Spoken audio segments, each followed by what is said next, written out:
Look, we all know AI is here. That's not the story. The story is that 95% of real estate investors are using it wrong or not at all. Meanwhile, the smart operators are quietly slashing payroll, automating leasing, or getting deals underwritten in minutes, not days. So if you want to know how AI is actually being used right now in property management, leasing, and acquisitions, these are 5 trends that nobody's talking about, but they should be. AI is quietly revolutionizing property management. So I've got 300 employees, and if I automate 30%, that's a win. From automated leasing to maintenance requests to underwriting and rent comps, AI is already reducing payroll and increasing tenant satisfaction. The big players are already using it and have been working on this for years, but the mid-level operators are asleep. There's a huge first mover advantage here if you take the time to integrate it now. Property management used to be boots on the ground, calls, emails, spreadsheet, paper forms. Now, the operators that are using and embracing AI are cutting all that workload in half. Let me give you a real example. One of my properties used to require 3 full-time staff in the office just to handle all the workload, including maintenance and tenants and all of that. That's work orders, vendor calls, scheduling, tenant updates, tours of the property. Now, we're down to 2 people with AI support, and eventually we could be even going to 1. AI is doing things faster and quicker, and our customer satisfaction is going up. So currently, the AI systems are logging our maintenance tickets automatically and in sequence, and they're prioritizing them based on their urgency. And we're routing them to the correct vendors or in-house. And of course, we're tracking our service times and the customer satisfaction. And that's just maintenance. We're also using AI to pull full rent comps automatically to see what the competition is doing at all times. We're flagging underperforming units. In other words, it can reach into our rent rolls and look into the locations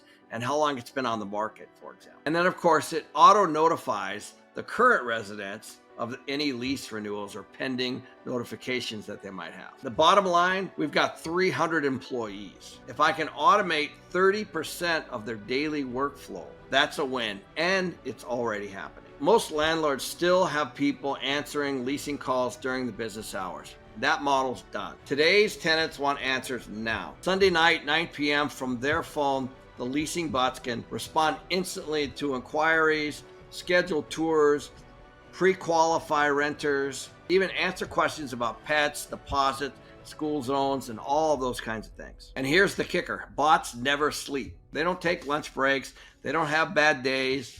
They just convert leads. On one of our test properties, we had AI handle all leasing inquiries for 30 days. The bookings went up over 40%. Now, this is not because we didn't have great people. This is because many times they're out showing units and they're not always available to answer the phones. So we got more customers, we leased units faster, the customer was satisfied, and our occupancy went up. And guess what? We didn't have to hire an extra person to handle it. This is the difference between full occupancy and 10 units sitting vacant. AI is exposing bad management in real time. This is one of my favorite cases. So AI doesn't lie. It shows exactly where your team might be falling apart. So we're using AI dashboards that track occupancy trends, delinquencies, renewal rates, work order backlogs, and utility costs per unit. And this is just a small piece of what it can do. And that compares it across the entire portfolio. So when one property starts to slip, even by a few percentage points, it lights up.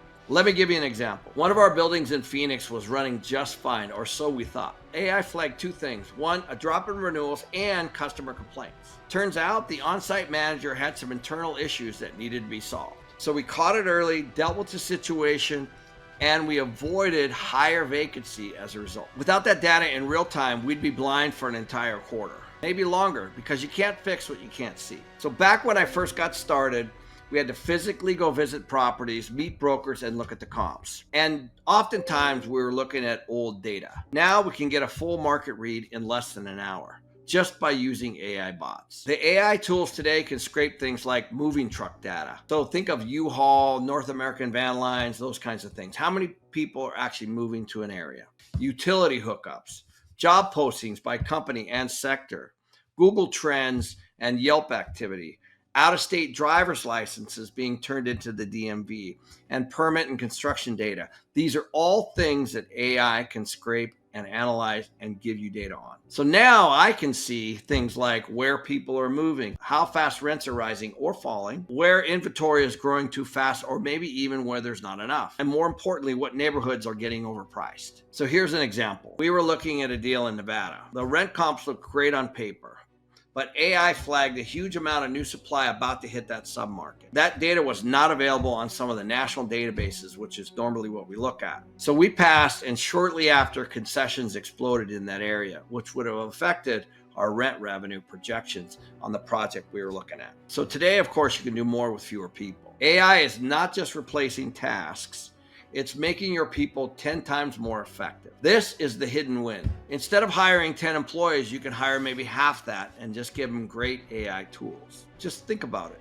One person with AI can manage leasing for 100 plus units. One analyst with AI can write over 20 deals a week. And one property manager with AI support can handle more residents and solve problems faster and better, creating a better customer experience. So we're already restructuring teams to be smaller, more specialized, and of course, more tech-enabled, which requires less overhead, more output, and this way, of course, it's more scalable. So the people that are gonna figure this out now, they're gonna dominate later. So think about when the internet started. There are people that embraced the internet and people that didn't. The people that didn't, they fell behind. Exact same thing right now.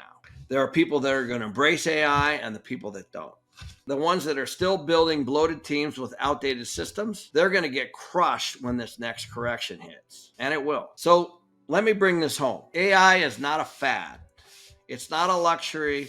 It's not a someday tool. It's here and it's working. And if you're not using it to buy better, lease faster, manage leaner, you're at a massive disadvantage. And I'm not saying you need to become a tech expert here. I'm saying find the tools, train the people, and stay ahead of the game. Because real estate is a game of margins, and AI gives you your margin back. If you want to see how experts are predicting that 17 million people could lose their jobs to AI, watch this video next.